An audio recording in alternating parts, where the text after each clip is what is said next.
We might kick off right now. Let's get started. So I would like to firstly begin by acknowledging the traditional owners of the land on which we meet today. I would also like to pay my respects to elders past, present, and emerging. Welcome, everybody. It's my pleasure to host the State of Social Procurement session today. And with me, we have Sara Anderson, CEO at Social Traders, Michael Stuart, our Head of Impact Data and Digital, and Sara Lindqvist, Manager of Sustainable Sourcing at Downer. So what will we be covering today?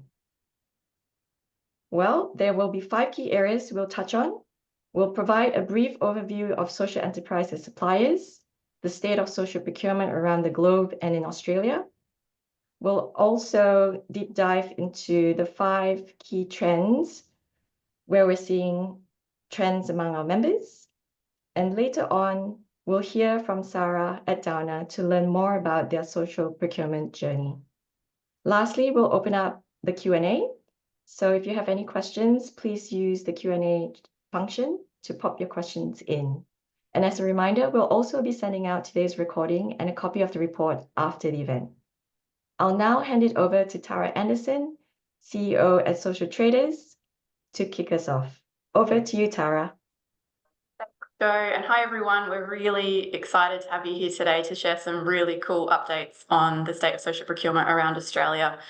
We'll get into that very shortly, but just before we do, I just wanted to give a quick recap on social enterprises as a business and what they are, and a little bit about social traders for those of you that aren't familiar. We've got a great room of people with us today, some of our members, some of our certified social enterprises, but also some that aren't yet engaged in social procurement or aren't yet certified. So as a quick recap for those people, social enterprises, for anyone not familiar, welcome to the greatest sector in the economy. Social enterprises are businesses like any other business, except that they exist specifically to solve social and environmental problems.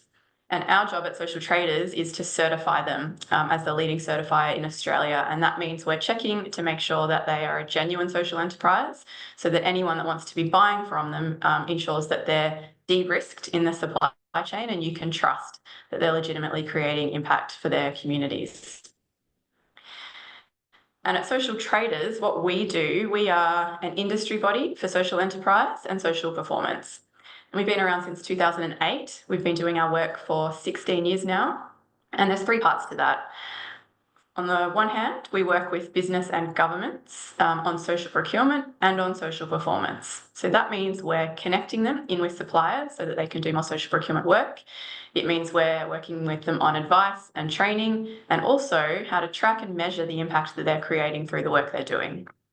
Then with social enterprises, we certify them, as I mentioned, and we also support them with their capability and capacity development so that they can take on bigger contracts and ultimately create more impact. And then we also work with government across all levels to help them create policy that favours social procurement outcomes so that we can see more businesses being encouraged to take social procurement up as an activity. And the goal of all of that is ultimately to create a thriving social enterprise sector around Australia.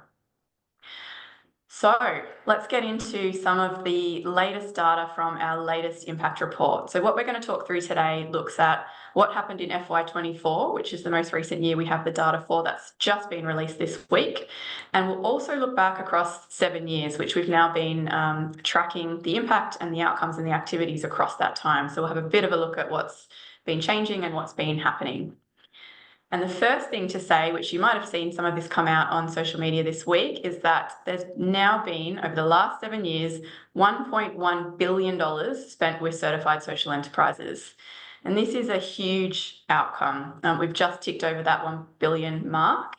And what this ultimately means is that as social procurement grows around Australia, more impact gets created through business doing what it would do anyway. This is why we love social procurement as an activity. Everyday business has to buy goods and services, and buying it from social enterprise means you get impact in the same transaction. And this is what it looks like from a growth perspective. So as you can see, every single year, social procurement in Australia is ticking up and up and up.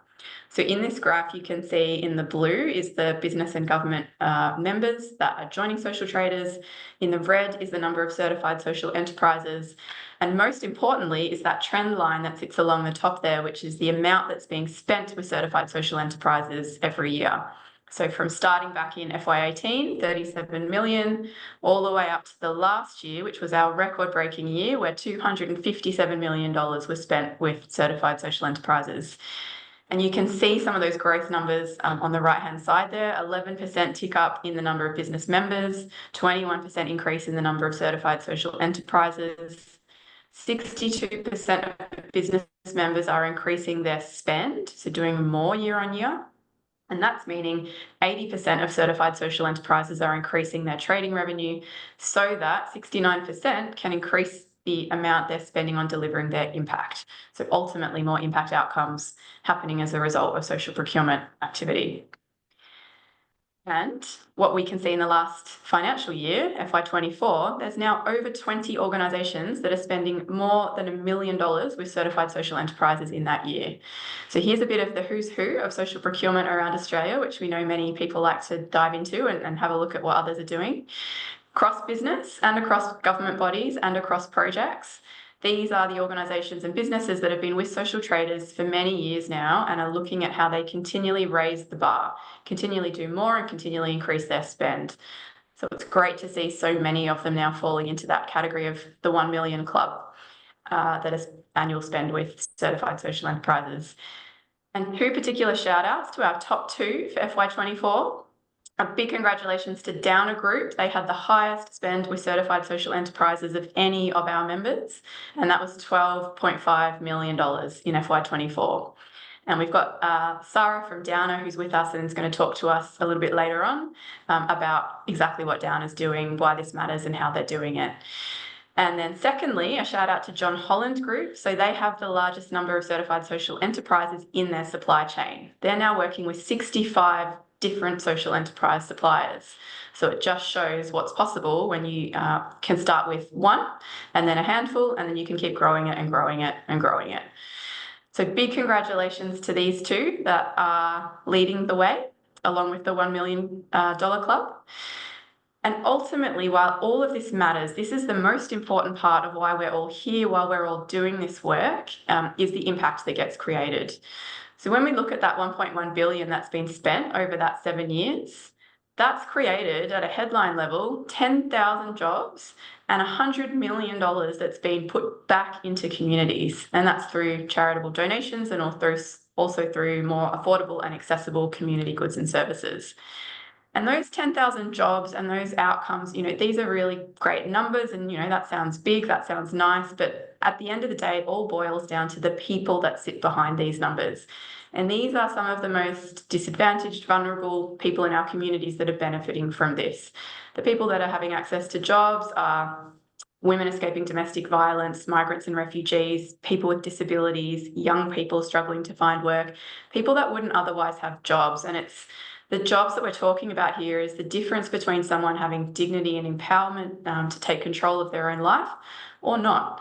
And that's the result of ultimately business just changing the way that it buys products and services, working with social enterprises, and then creating these incredible outcomes.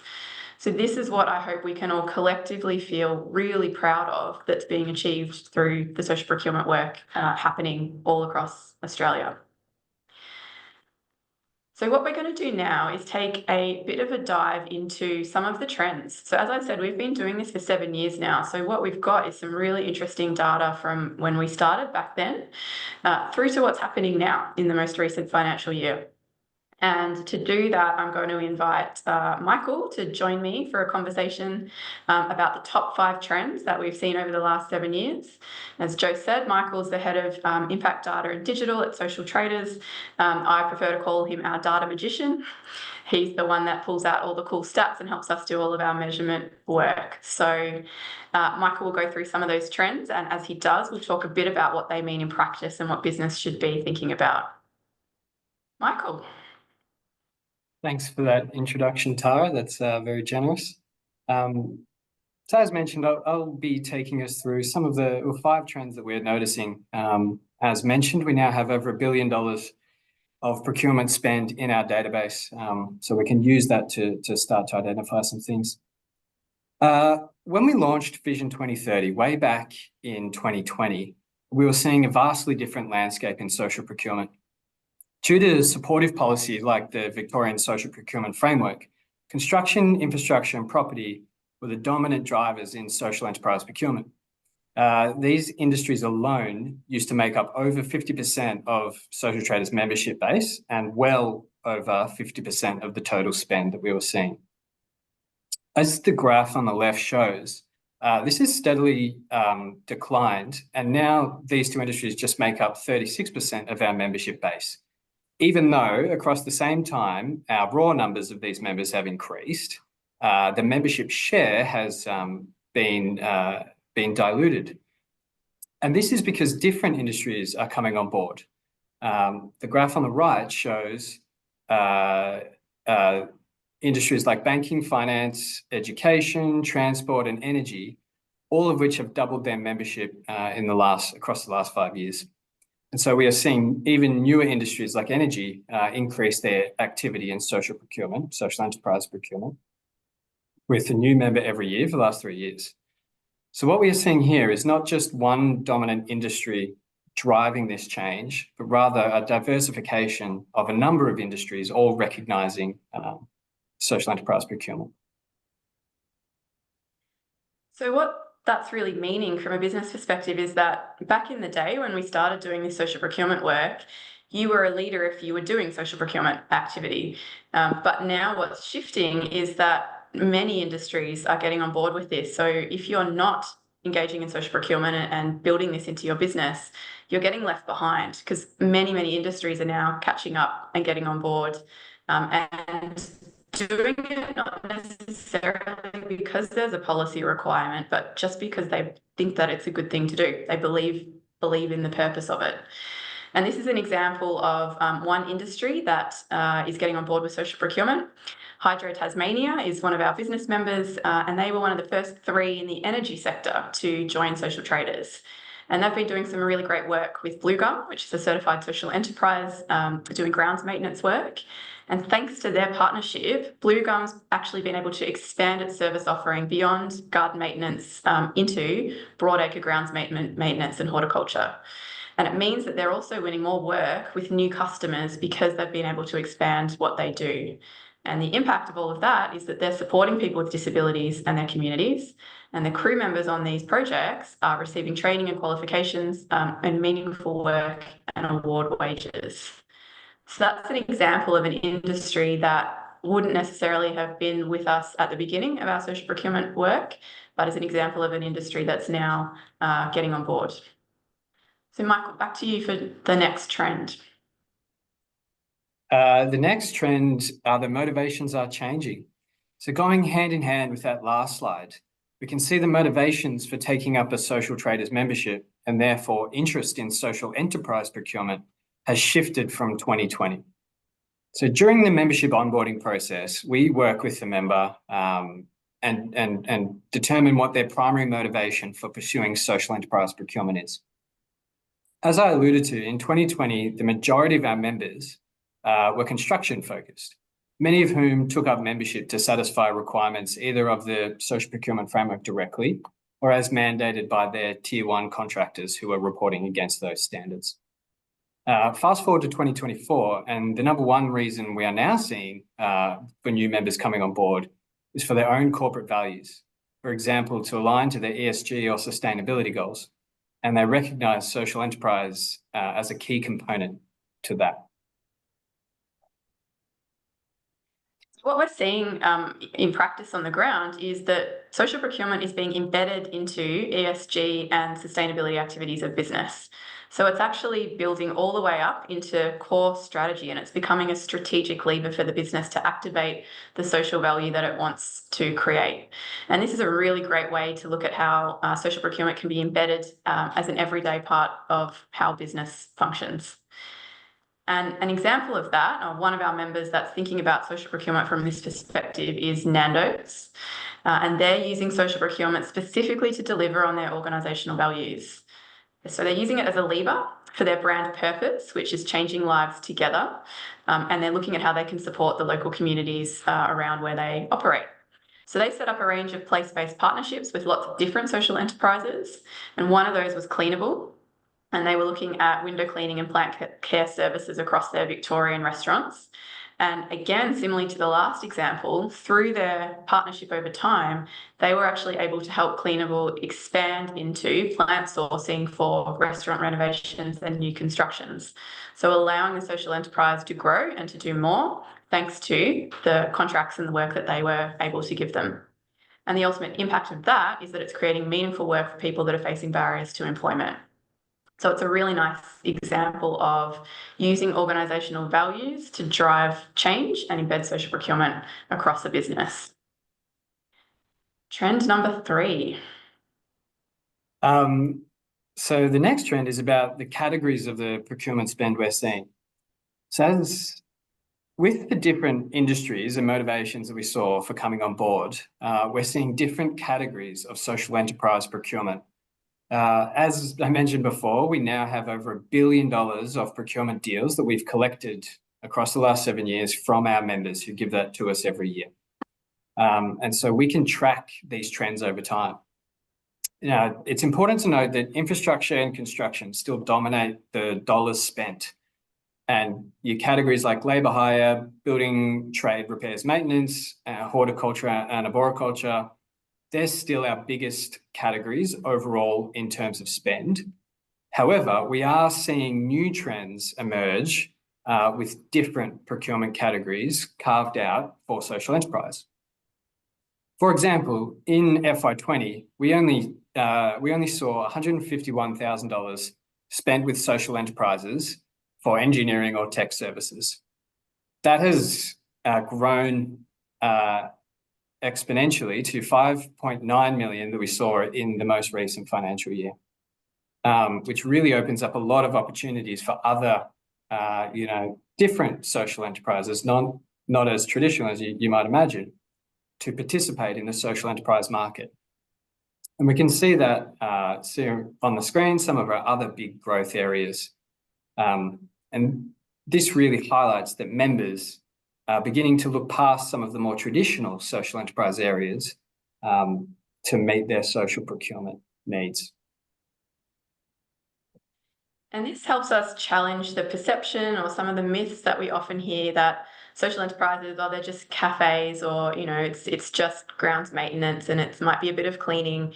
Actually, social enterprises do a huge range of products and services across many different categories of spend and industry. So these trends that we're seeing here are highlighting the fact that business members are becoming more aware of the breadth of the social enterprise supplier community. And we're starting that social enterprises can do, and it's a little bit on the side that you can tack on, when actually social enterprises are really broad and really varied, and they operate across many different types of services and products. As one example, not sure if anyone here would have expected that there would be a certified social enterprise in engineering consulting, but here's one. So this is Civil Geotechnical Consultants, and they were the first certified social enterprise in engineering consulting work. And as an example of some of the social procurement activity that's been happening here, they have a partnership with Fulton Hogan, and it's now a multi-million-dollar social procurement partnership. And they've actually worked over time to seamlessly integrate this social enterprise into their infrastructure projects run by Fulton Hogan. And the impact of this particular partnership, it's looking at supporting students in STEM, it's looking at donation of laptops, and it's providing over 8,000 breakfasts. Some examples of the impact created here, but it's just really important that as social procurement matures around Australia and grows around Australia, we're really challenging the perception of what social enterprises are and what they can do, because there are many broad and varied ones out there that we should be looking at engaging with. Trend number 4. This next trend is about the members that we have at Social Traders. Now, because many of our members are with us for multiple years, we can see their journey and growth over time. a key component of our theory of change here at Social Traders is that our members do more through membership with us. And I'm very pleased to see that most of our members increase their spend, their social enterprise procurement spend every year. Raw spend is not the only measure of success though. And so we also encourage most of our members to increase the number of social enterprises they procure from, giving more social enterprises opportunities to develop those ongoing relationships. Now, the reason these members are increasing their spend is because they're doing more activities. They're engaging with social traders and the certified social enterprises. And, you know, I like to say our members are some of the most motivated and leaders in social procurement. An example of that, in FY24, we hosted 54 networking events to connect buyers and suppliers with over 2,000 attendees. That's a 280% increase on the prior year. We had 9,000 logins to our procurement portal, which was a 55% increase on the prior year. And we had over 400 advisory sessions with our members, all to help them connect to social enterprises, which has led to the increases you see here. So the trend that we're seeing here is that there is more interest and more activity in social enterprise procurement this year. And we're seeing that with a lot of our leading members in this space, that they are constantly looking at how do they raise the bar. So once they've figured out that social enterprise is more than coffee and cupcakes, and they've started broadening the range of suppliers that they work with, started doing more activities, starting engaging more with social traders, they're then thinking even beyond that, what can we do next? How can we continue to increase our activity so we can see more social procurement? And one example of that is Mirvac. So they have with social traders, built an entirely new program called the Supplier Development Program. And this is looking at how they can go beyond BAU in social procurement. So this program takes a cohort of social enterprises through a year-long capability and capacity development process where they are matched with mentors from Mirvac inside Mirvac's business, as well as having support and advice from the social traders team, with the idea being that these social enterprises can then look at contracts with Mirvac, but also contracts beyond Mirvac, so they themselves can grow, and then by doing that become stronger suppliers for Mirvac as well as everybody else.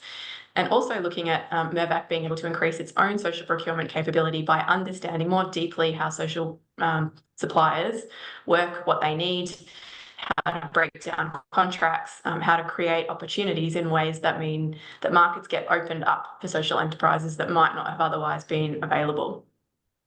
And as a result of this program that Mirvac has run, which this is the first year that we're talking about here, it's now in its second year. We've got the second cohort running through at the moment. But of that first cohort, there was a capability increase of 28%, and most of that was in procurement readiness. And Mirvac, as a business, through that time that it ran the program, was able to increase the number of social enterprises in its own supply chain from 25 to 32.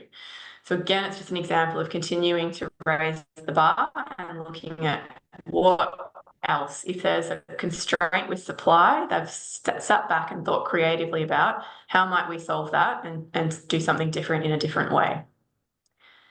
And then our last trend, number 5. So the last trend is about our certified social enterprises. The final piece of the social traders theory of change is that by unlocking more procurement opportunities for social enterprises, they will get more revenue, which means more impact.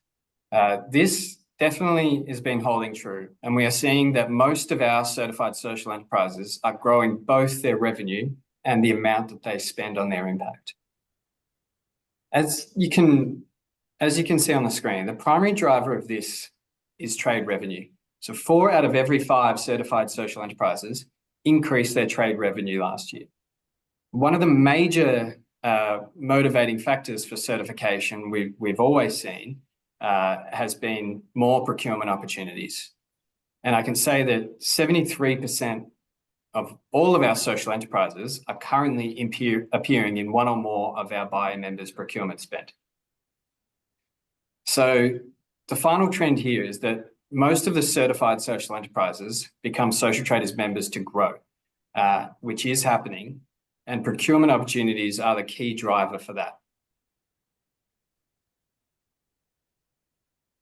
And this is where it's a reinforcing cycle, like Michael was saying. So when a social enterprise is able to win work and then it becomes a stronger supplier, then it's able to win longer term contracts. And then over time, the social enterprise grows. And ultimately, the most important thing here is that the social enterprises are increasing their impact. So by becoming more sustainable and increasing their trade revenue, they're able then to do more work with their communities. And that's about the long-term partnership approach, often where a business works with a social enterprise to build them up over time so that they can become more stable and do more. And an example here is Project Net Zero. So they're a circular economy certified social enterprise. They set up a long-term partnership with Westpac, which was about defitting bank branches. And now they've extended that over time into commercial buildings as well. And because Westpac is being able to give them continual pace of work and ongoing security in the work, it means that they can safely and sustainably scale their business. And the impact of all of that is that there's now large-scale waste diversion and reuse in place, donation to community organisations, and employment and training opportunities being created. So those are the 5 trends that we've seen over time. So 7 years of social procurement in Australia. They're some of the key things that are tracking up and are tracking in interesting ways. The other thing I wanted to highlight was what some of the leaders are doing in this space. So those trends and some of those changes we're seeing, what's sitting behind that. And when we talk to our members that are doing more in this space and that are more mature in this space, there's 4 things that are happening. One is that genuine partnership approach that I was just talking about. So they're not just seeing social enterprises as a supplier for a one-off opportunity, they're actually creating long-term partnerships. And in doing that, they're opening opportunities for social enterprises to supply products and services that they might not now, but they could if they had a long-term secure contract in place. And so by putting that contract opportunity on the table, the social enterprise can then develop new capability, new products and services that it can add to its portfolio to supply into that contract, and then be a sustainable supplier to that particular business, but also other businesses so that it can broaden out its work and then it becomes a successful supplier for the whole social procurement community. The second thing is the leading businesses aren't waiting for the policy driver. So we know when there's policy in place like the social procurement framework in Victoria, that activates businesses and encourages them to do the work. But the leaders that are ahead in social procurement are creating their own targets. They're creating their own internal frameworks and they're thinking really carefully about their own business context and what sort of targets would work across their projects, across their teams, and how might they embed that. The next thing is that leading businesses are activating their supply chain. So they're saying it's great that we're doing the work, and it's often a kind of tier 1 contractor arrangement, or it's a big business deciding itself to do social procurement. But the leaders are saying, we have a bunch of suppliers that work with us. We want them to be doing social procurement work. So they're investing the time and thought into setting targets that they push down their supply chain, but also looking at how they educate and upskill their supply chain too. Because there's often low awareness in there when you get into tier 2 suppliers and subcontractors. They might not know about social procurement or social enterprise. So leading businesses are doing that advocacy and education piece to bring them on the journey as well. And then the last thing is using impact measurement to make procurement a strategic force. We know that it is, but it's not until you track it and then report back the impact and the outcomes that it starts to get awareness and attention and traction inside the business. And some of the leaders that are doing work in this space have set up their own dashboards to measure this. They're using their social traders performance reporting numbers that convert the dollars spent into impact outcomes, and they're presenting that back to business units across their companies on a monthly basis so that everyone starts to get on board and excited and engaged with it and can see the change that's happening as a result of the business engaging in the work. And around the world, social procurement's continuing to grow as well. So just a quick note that this is, there's a lot happening in Australia and there's a lot happening everywhere else as well. The World Economic Forum just produced a state of social procurement this year, which social traders contributed to. And a few key things that it highlighted were that 2/3 of a company's potential for positive or negative impact is in its supply chain. So it's just reinforcing the strategic importance of supply chain activity and social procurement work as a way to either negative or positive outcome. And in this case, using social procurement creates the positive outcome. And when we look at the FTSE 100 companies, they spend $12 million on CSR activities versus $5 billion on procurement. So the point here being that social CSR activities and sort of ESG activities that sit to the side of a business are great, but actually that's not where the main game is, because most of a business's money being spent in procurement, $5 billion across the FTSE 100, that's where there's huge untapped potential if you can unlock that spend to be used in different ways. And it's not an additional activity that sits on top of business and has additional cost attached. It's redirecting spend to suppliers that create impact. And just a note that they made as well was that social issues are the most likely thing to disrupt supply chains. It's greater than environmental concerns. It's the social element that can make a supply chain strong or disrupted and weaker. And so social procurement is a real solution to that problem. So where there are human rights issues and protests and things like that that make supply chains tricky, using social procurement and social suppliers helps reduce that risk. So they were the kind of key trends highlighted by the World Economic Forum. And one last point before I pass over to Sara is just on the DEI topic. So we've had a lot of questions about this and conversations and comments about this over the last little while. People saying, you know, now that Trumponomics is in place and there's lots of different things being said and done as a result of that, what are businesses doing in this space? How are people responding? What does that look like? And what we're seeing and hearing across not only our members, but also other industry bodies that we partner with and work with is that businesses here, in the most part, the vast majority, are not changing anything. They're continuing with exactly the same plans as they had this time last year. They might be thinking about the language they're using to talk about it, or they might be talking about it less, but the activity behind it is the same. And so the message that we're sharing and the thing that we're wanting people to do and see and understand is that now, even more than ever, is an important time to continue the work. Because while there's a spotlight on DEI, it's actually a great thing because it creates a conversation that wasn't happening before. So people that weren't necessarily thinking about this or as interested in it, now they are. So now is the time to actually use this as a moment to say, this is a really important part of how we do business. Back to that motivation for engaging in social procurement in the first place. ESG and company values, that's a real driver. And we're seeing that bear out in global surveys. So there's just a few stats in here showing that leaders are continuing to invest in social impact initiatives over the next 12 months. That's a 2025 survey that's come out just recently. 94% of CFOs believing that social is going to be an important priority for their organisation in 2030. And many executives, vast majority of this particular survey, agreeing that strong sustainability reporting will give business a competitive advantage.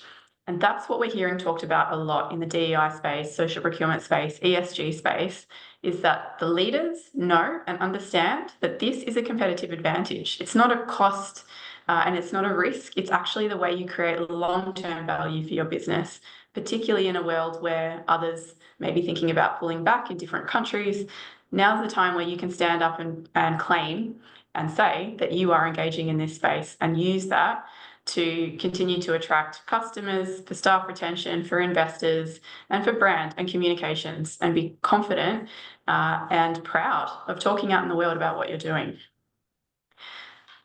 So with that, let's hand over to one of those people who are confident and proud in talking about what they're doing. Sara from Downer, to tell us a little bit about what you've been doing in the space. Thanks, Tara, and thank you, Social Traders, for having me here today. I'm Sara Lindqvist. I'm the Manager of Sustainable Sourcing at Downer. My role is part of the group procurement team, so I'm based in the head office. To see if I can click through here. Hopefully that's all going to work. No. Oh, sorry. I thought there's probably one slide missing there. I think I'm going to start. I've got a couple of slides just about Downer because a lot of people don't really know the size and scale of Downer and what we do. We committed to building strong relationships with our customers and people and communities. We are one of the leading providers of infrastructure and maintenance solutions in Australasia. And to do everything that we do, we have more than 30,000 employees across over 700 locations. And we do have over 25,000 tier 1 suppliers and subcontractors. So it's a massive supply chain.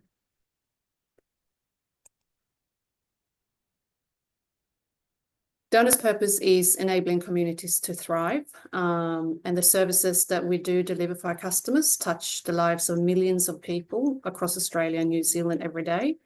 In addition to the services we deliver, we support communities in many different ways, and through a variety of initiatives. And one of those examples is the 12 Days of Christmas initiative, which was launched in December 2023.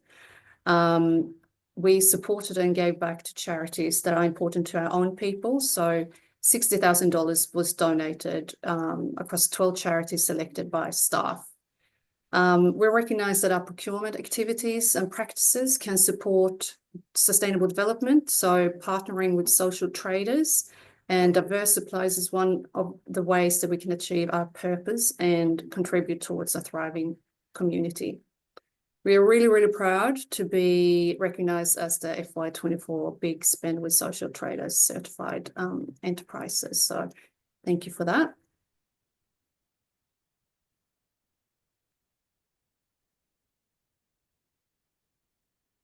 Our promise is our customer success is our success, and underpinning that we have 4 pillars, and one of them is safety and sustainability. And obviously all that community engagement sits under that pillar, and it is the top pillar of our pillars. So that sort of shows Downer's commitment to enabling our communities to thrive and sustainability.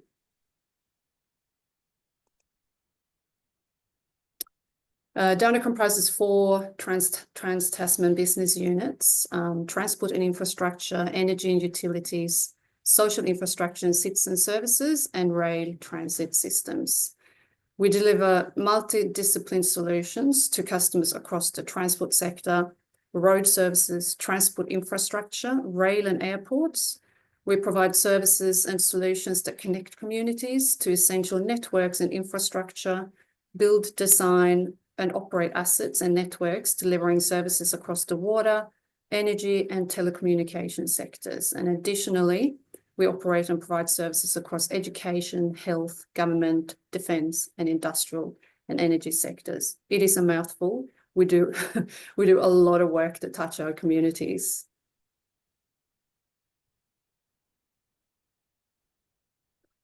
So this is Downer's journey with social traders, which I'm really here to talk about today, but I wanted to give a bit of an overview of Downer just to highlight the love, I should say, the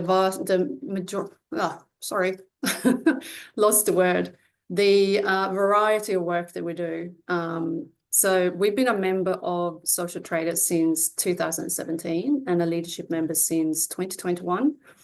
And it actually all started out with one senior leader in our business who went on to an event and saw a presentation about, well, I think from a diverse supplier, and he just thought that this is really the right thing to do and how we should engage with our communities in the work that we do, which is all about providing services for our communities.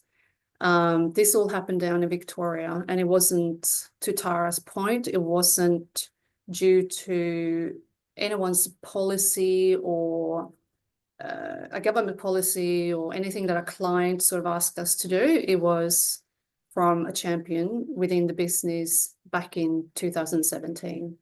So that led to a business case written up and then going up to the executives to get approval.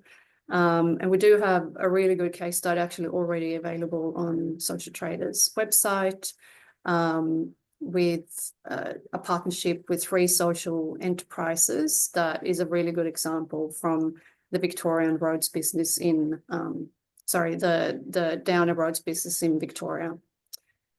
So we spent $12.5 million during FY24, and our spend has gone up year on year since 2018. I think you said that was the first year you started recording, spend. So really happy that we've been able to increase that year on year. The majority of the enterprises that we engage with are based in Victoria, and I think that's probably a common theme for most businesses and organisations out there, due to the social procurement framework and the number of enterprises available. Our biggest spend at the moment has been with enterprises offering employment services, but we also spend with businesses providing training, property services and maintenance, coffee supply and catering, and other categories as well. We do report separately on our Indigenous procurement, and we're also members of Kinawa and Supply Nation to support that work. Sorry, that's a bit delayed with the slides.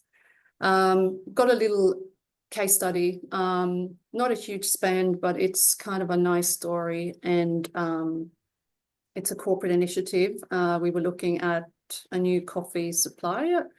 We weren't happy with, our facilities management weren't happy with the supplier that we had.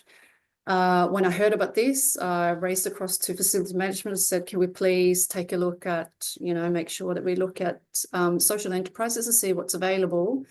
But it was actually really pleasing that the supplier that they had already identified was a social enterprise. So we brought in a couple of machines as a trial. They came and serviced them daily, and not only are they a better option for sustainable reasons with sourcing fair trade coffee beans, they come and collect the coffee waste for composting, and they provide carbon offset machines. We have now installed 14 machines across 7 sites, and they've collected 3,300 kilo of coffee waste and diverted that. And an additional benefit is that actually that it's provided us with a cost saving. So it shows that buying better does not always cost more. So that's why I wanted to show you that example. A big partnership. This is our biggest spend during FY24. We spent over $5 million with game traffic. The partnership started out back in 2017, and it's still ongoing and very successful. Started out at just a regular contract agreement and turned into a partnership. Game is an enterprise providing job opportunities for disadvantaged youth, and they provide us with traffic management services. So the key to success in this partnership has been communication, ability to be flexible and listen and learn, both from Downer and Game, the open communication, and Game has now been integrated into Downer. So one staff member from Game actually works out of our office, and that has been a success. Just easier communication, don't have to pick up the phone, lots of collaboration, and a benefit to both Game and Downer. And the next goal for us would be to integrate Game staff into Downer and employ them directly, hopefully.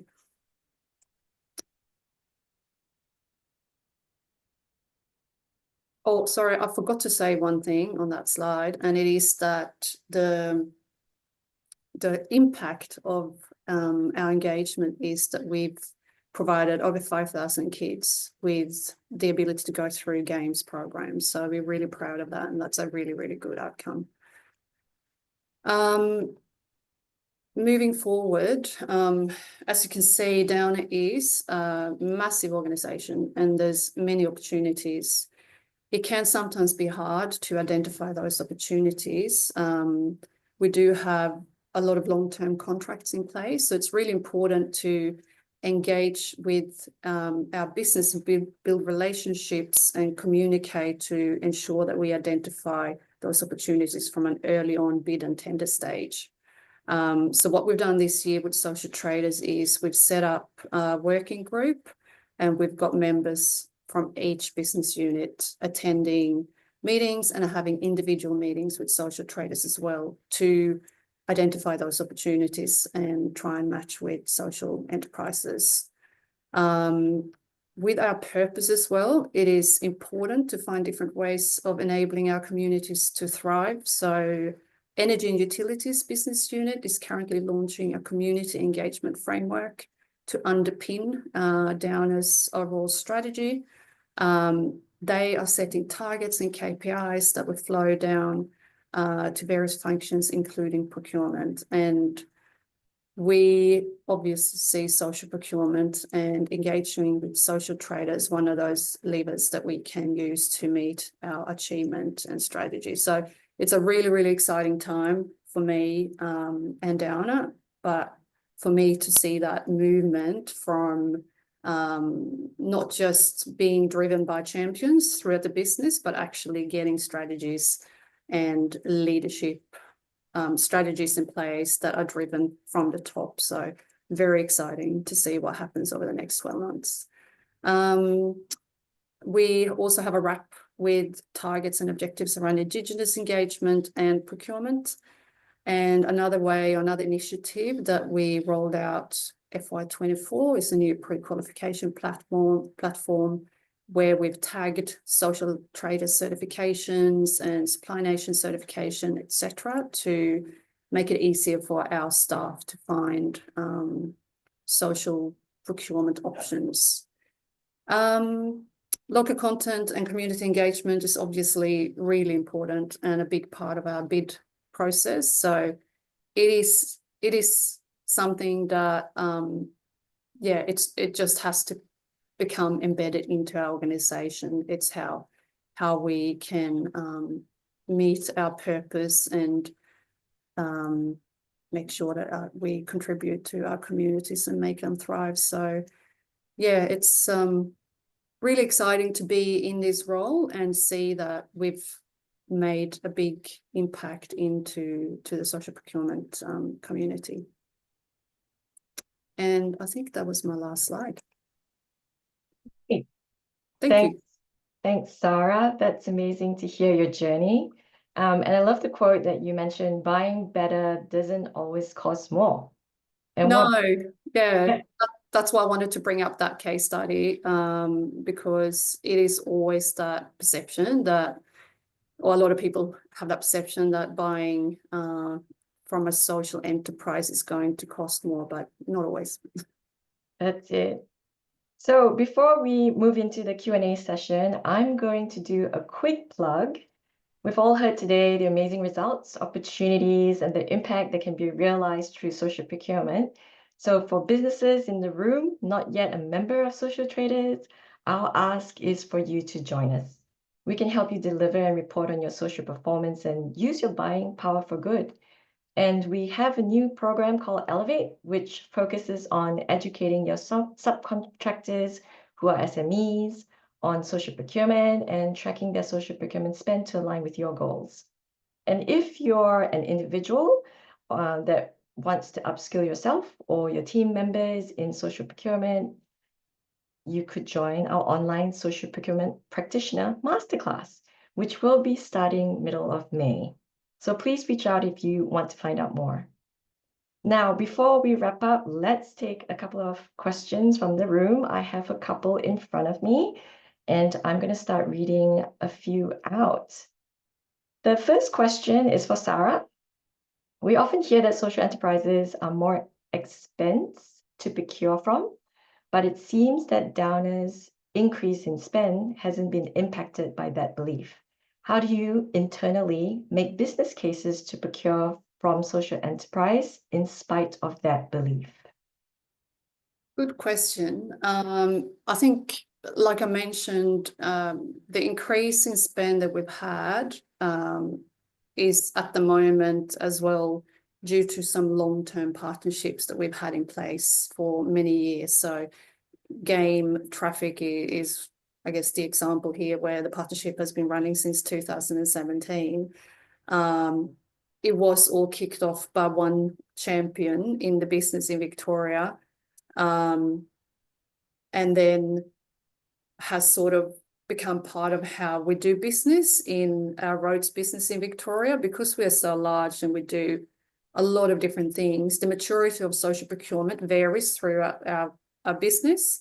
It's definitely taken off in the roads business Victoria. They are leaders. And I think writing the business case, I think you need to have, my advice would be to have really good data. And that's another project that we now are going through here at Group. We are working on our data to be able to go out and visit. I'm actually going to a site after this meeting, and I've got some data that I'm going to present. And, you know, we're looking at, okay, this is what you're spending. These are the opportunities that exist to make sure to have internal data that is good and quite granular, which is challenging. And it's really challenging for us as well, because we are so large. There's many different systems across our business units, and we're trying to simplify that at the moment to be able to drive it even more. So I think, yeah, my tip would be to make sure you've got data so that you can show where changes can be made. Yeah, and just on that, Sara, another question popped in asking that original champion that got Social Traders membership over the line, is that champion still there? No, he's not. But the other champion, who we've got a few champions, someone else who he was working with is still there, and he's still driving this, and has made sure that it's become embedded into that business unit and the work that they do. So yeah, we're all very aware, I think everyone is, that social procurement traditionally has been driven by champions. And once those champions leave, things tend to fall apart. So I'm really pleased that we see this movement now at Downer, where it's actually being driven from some of the senior executives in the business, and it's really exciting. Great. All right, we've got another question regarding trend number 3. So I'm looking at you, Michael. You might want to take this one. Is it just that all industries are growing as per the examples in the slide, or are some declining too? Almost all of our industries are growing in terms of raw numbers. I think with the decline I was showing was kind of share of our membership. I have checked the numbers though. One industry that has declined in numbers is insurance. So I think we had 4 members in 2020, and that's declined down to 1 at the moment. Yeah. Okay, thank you for that. A question from Tara, sorry. Sometimes social enterprise capability doesn't match the demand. What can businesses do to help with the supply-demand gap? Thoughts, Tara? Yes, many thoughts. This is a little bit about what we were talking about through some of the presentation, that where a business can actually create genuine partnerships with social enterprise. So an example of this from recently is Yarra Trams working with Sisterworks. Yarra Trams built a long-term partnership with Sisterworks, a certified social enterprise, and over time was then able to help Sisterworks move into completely new products and services that they weren't doing before. Sisterworks now supplies all the upholstery to Yarra Trams, can now extend that service into buses and other things, and is working on some technical component of a tram that I can't remember, Shunter something. Traders does when we work with our business members on this is things like the supplier development program. So that program that we set up with Mirvac, we are hoping we can run that with many more of our business members. And this is where we can sit down together and work out how to have a look at categories of spend and available opportunities for social enterprises in a business, then look at where the social enterprise supply sits in relation to those at the moment across locations and categories, and then look at embedding a program, supply development program, to take some certified social enterprises through a capability and capacity building process so that they can then expand their ability to supply. So this is a key part of how we mature and grow social procurement around Australia. It's not just looking at what supply exists now, it's actually businesses taking the initiative and the responsibility of helping grow the supplier base and working with social traders through those programs to do that. Now I'm looking through one more question, just conscious of time. I will throw it to anybody in the panel. Can you give an example of how social procurement reduces supply chain disruption? Any thoughts? I mentioned that earlier, and what that was referring to is the study and the research being done by the World Economic Forum. And they looked at 150,000 different data points, examples of where supply chains had been disrupted. And what they found was that the majority of things that disrupt supply chains relate to social issues like labour strikes, protests, demonstrations, complaints, labour disputes, discrimination issues, all of these kind of things. So if that's what's disrupting supply chains globally, then through working with social suppliers, you're actually eliminating a lot of those different risks, because by nature, social enterprises creating fair work practices, they're embedding good employment processes. So working with them, you're much less likely to, if at all, experience those kind of issues where they're forced to or have to reduce or stop supply temporarily because of some of those social issues that are coming up. Great. And we are almost at time. Maybe we can squeeze one more last question in from Janine. She asked, this might be too granular, but do you have any insights and data on procurement trends relating to social enterprise organizations in hospitality?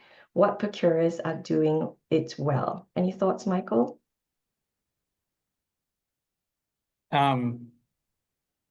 Might be a little bit too much to get into our 1 minute, but Janine, happy to talk to you offline about this. What I wanted to get across before is that at Social Traders, we're open and transparent with this data. We don't just want to sit on it. We often publish a lot of this for the good of the sector. So happy to get into it with you, Janine, offline. Fantastic. All right, everybody, it's bang on 2 o'clock. Thank you, everyone, for attending today. I hope you got something out of it, and we'll be sending you the recording probably tomorrow. So look out for the email from Social Traders. Until next time, have a great day, everybody. And thank you to all our speakers as well.